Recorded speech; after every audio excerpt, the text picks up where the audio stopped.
Our goal and passion is to improve our soil and our grassland, our watersheds as much as possible, so that when our kids take it over, it is starting from here, and then they can take that to where they need to go.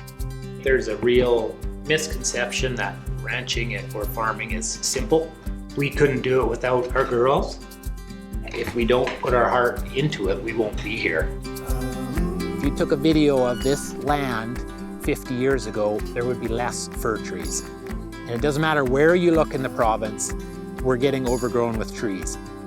We log this in the winter, where we're doing a minimal amount of impact on the soil and the ground.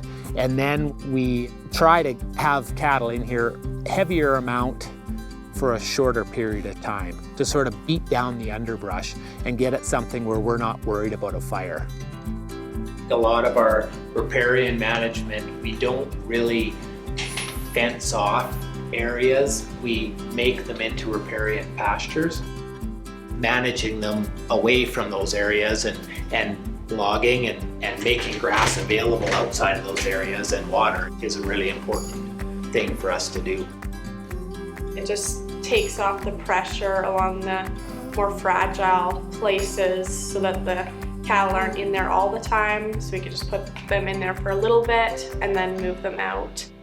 We have a lot of endangered animals, like for one is a tiger salamander, and not many people get to see them because they're on a red list, but we have seen quite a few.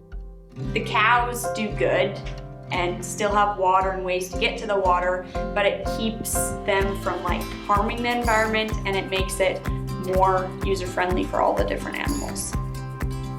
There was an old fence along the railroad, and the old trees would fall on it, which would force us to cut down those old dead cottonwoods, and that's what the habitat for the Lewis woodpecker is.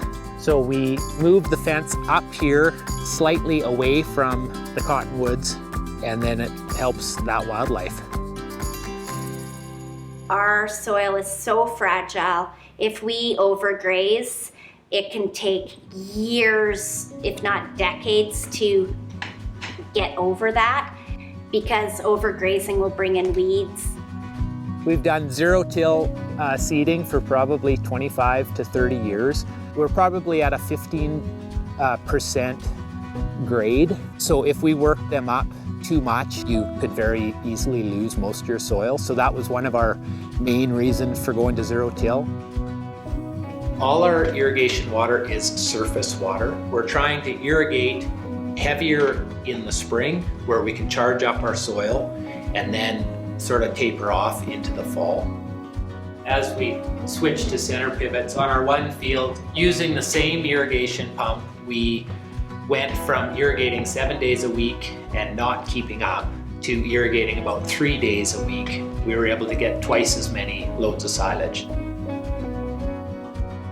Our parents think a lot about sustainability and what we're doing for the land, and to be recognized for that is really cool.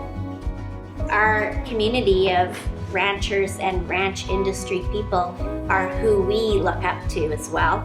To get affirmation from them is just so affirming. The environment, it's not there for you.